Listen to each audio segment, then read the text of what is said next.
This is Money Guide with Mary Sterk from Sterk Financial Services. Now, here's Mary Sterk.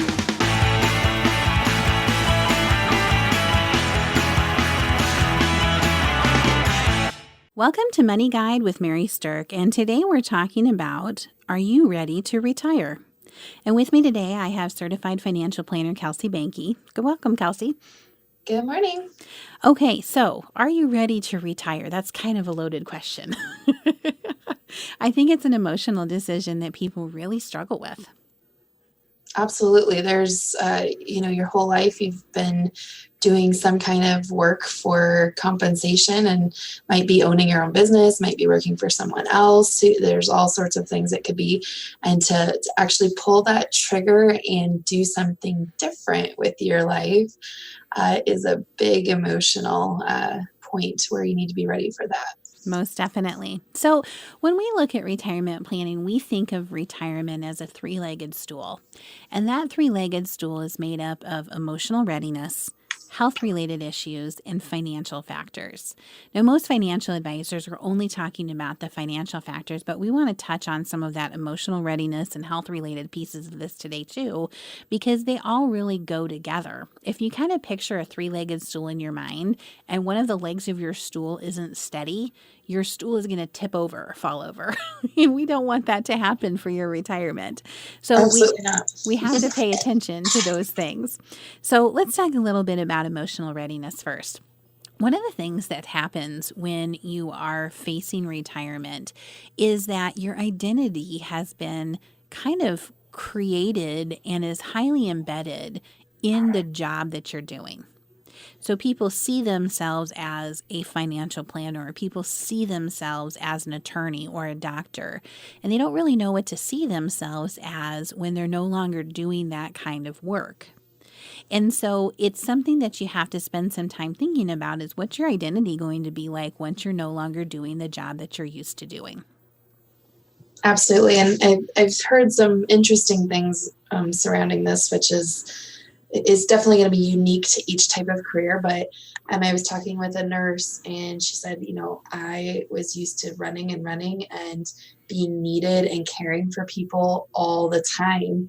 And so that shift to retirement, where that wasn't necessarily my day-to-day, was really a big change. I'm sure.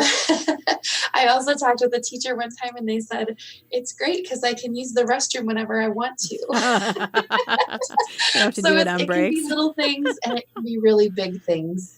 And I think it definitely, that's something that will change, and to give some thought to that before you're there can help you have a more successful retirement. Another paradigm shift that happens when you're in that retirement phase is actually utilizing money that you've saved all your life for retirement. That's really a difficult shift for a lot of people to make, because your whole life you've been saving money and you've been building and building and building your retirement stash. And all of a sudden now you're going to start spending money that you've told yourself for 30 or 40 years you're not allowed to spend. So it's frequently difficult for people to feel okay about spending it.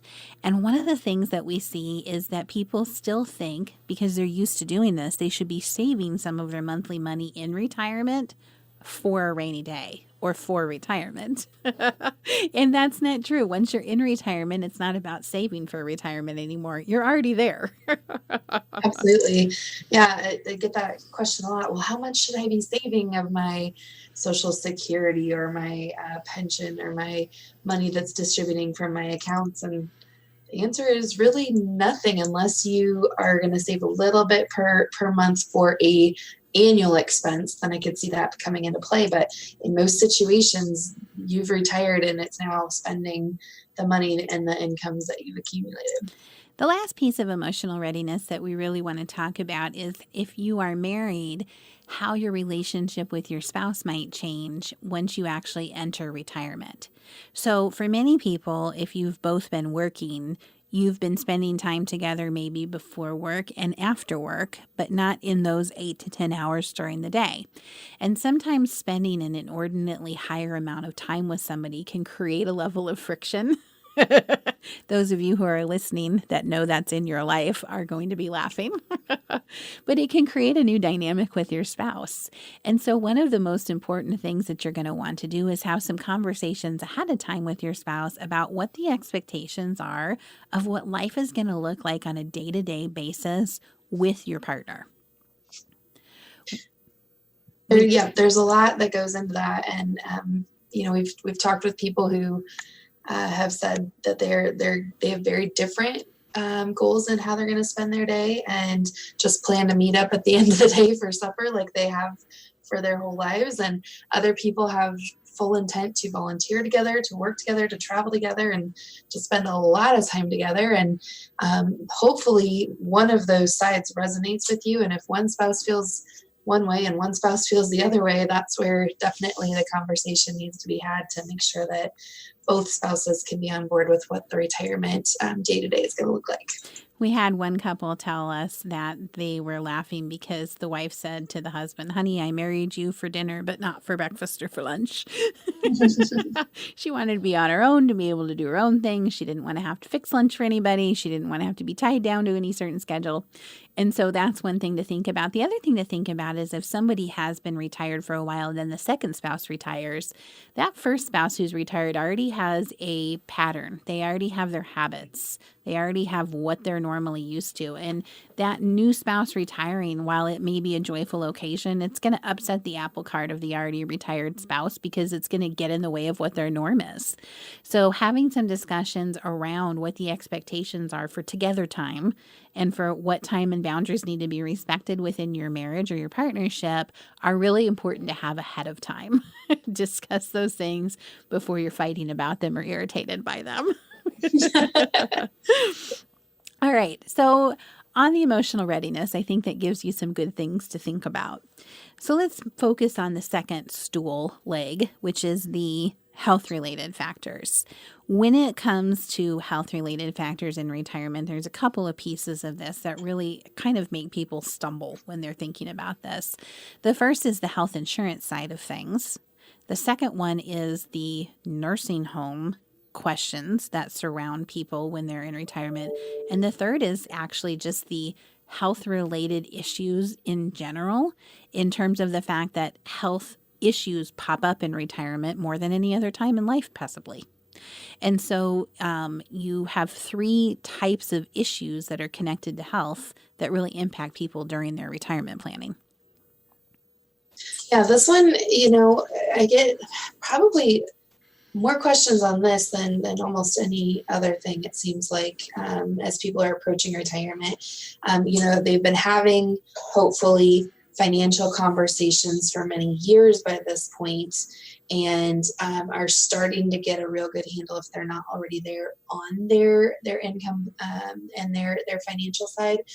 They maybe haven't talked about the emotional readiness, but there's been some thoughts there. But the health related is a huge uncertainty for people. And in fact, it can cause people to not retire on the schedule that they wanted to, because they're unsure of how the health related pieces are going to impact their retirement. So instead of, doing some planning, they just work longer. And I always encourage people, if this is a big unknown and this is a big thing that is keeping you from actually retiring, speak with somebody about that and do some planning to see, can you retire even before Medicare kicks in and things like that? Can you weather the pre-Medicare insurance need with your cash flow? Maybe not, but until you look, you won't really know the answer to that. So one of the things that I want to talk about is retiring early. So if you're going to retire early, you are no longer required to have health insurance, but it's going to be an awfully good idea. And so with that in mind, understanding how health insurance works leading up to Medicare is going to be important.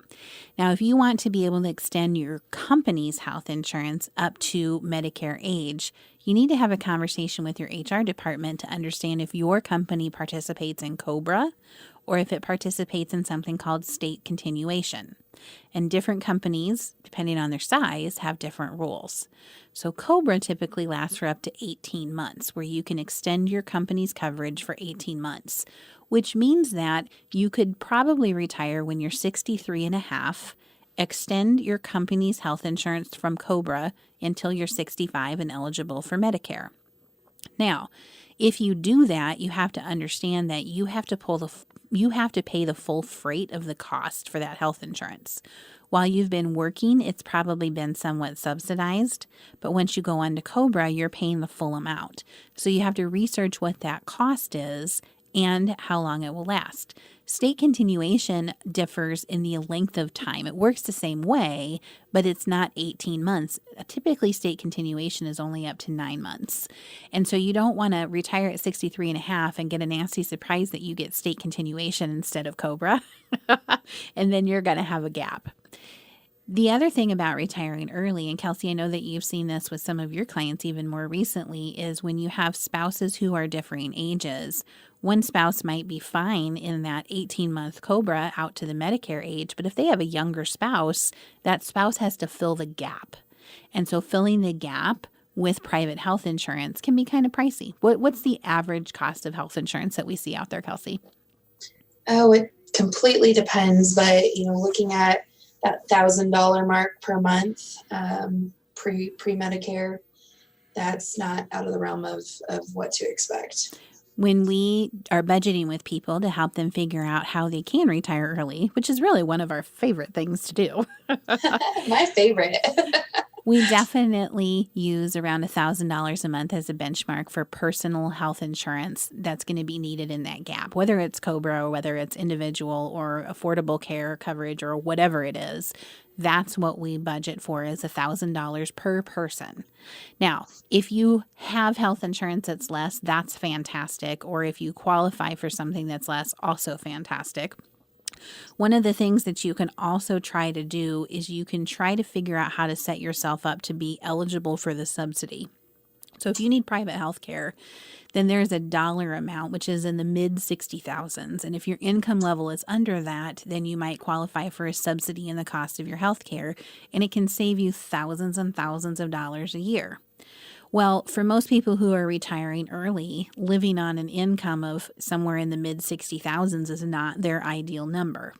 So there are different tips and techniques that you can do to try to set yourself up for that, meaning that having money set aside that you're going to be using during the gap years from when you retire until you're eligible for Medicare.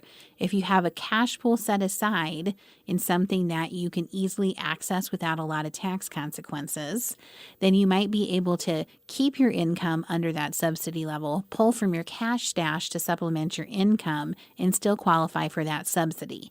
Now, that takes a lot of careful planning, so if that's something you're interested in, you're definitely going to want to reach out to us and visit with a financial planner about how to keep your income levels in that subsidy area, what to do in order to be able to qualify for that, and what to watch out for.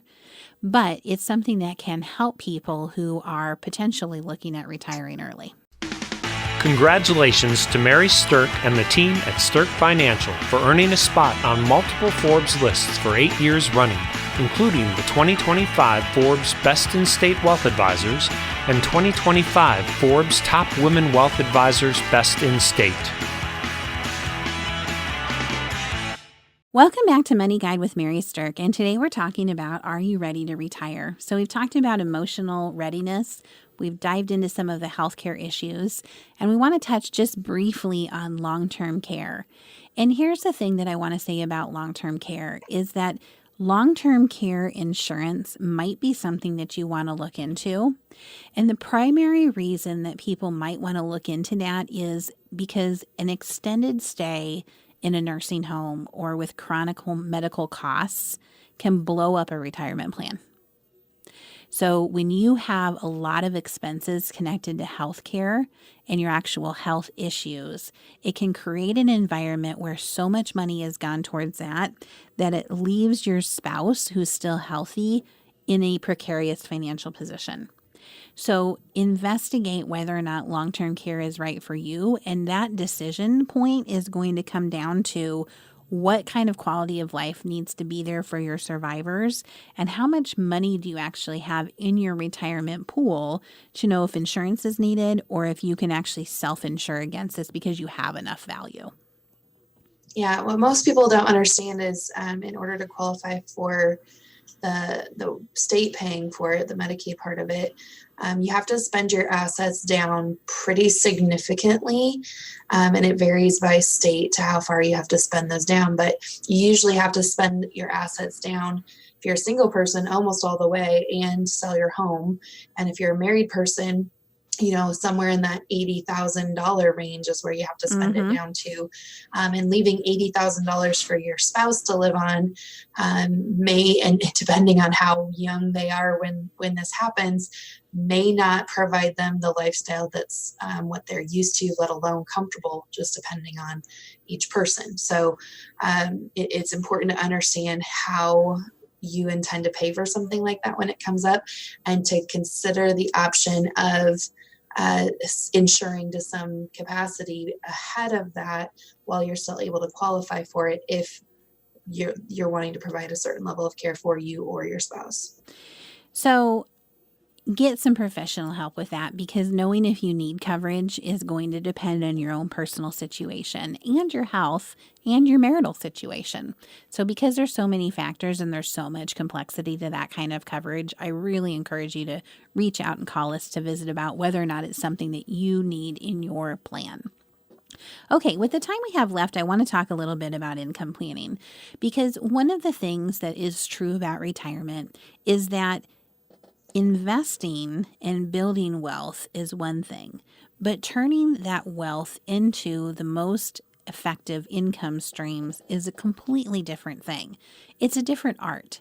So there's a lot of financial advisors that might be good in terms of helping you build your wealth, but there's not as many advisors that are strategically designed to help you maximize the wealth you have by turning it into the most effective income streams. Yes, so completely different arts. And I hear people say, oh, I got a really great stock guy, and that, whatever their story is. And that might be true, but how can they turn it into income? Are they good at that? And so you need to be seeking out somebody that can help you with that as you're nearing retirement, because you are likely going to give up your income and how you earn money. And so weathering storms of the market are going to create maybe a little bit more fear for you. Maybe not, but there are definitely ways to protect you from different risks. Now, a new risk that enters into your picture when you retire and start drawing on your money is a risk called sequence of returns risk. And that is a risk of, negative markets happening early in your retirement. Many of you probably know and remember the 2008 market correction and crash. And maybe even know some people that had to go back to work during that time. And that is really unfortunate, but that is completely and totally connected to sequence of returns risk. So if you've never talked with somebody about how you're protecting yourself against that risk, then you need to be talking with somebody who can help you with that. So there's two really, really big and messy mistakes that people make when they get to retirement age. The first one is that they get nervous about the market downturns that could possibly happen once they're no longer earning an income. And they take all of their money and they make it so conservative because they're afraid of loss that they don't really give themselves any earning power. And the truth is that some of your money is probably still going to be invested for 10, 15, 20, even 30 years, depending on how long you live. And to take away the earning power for that period of time could really be a disservice to your retirement planning. The second biggest mistake that they make is completely ignoring this. and leaving everything too risky.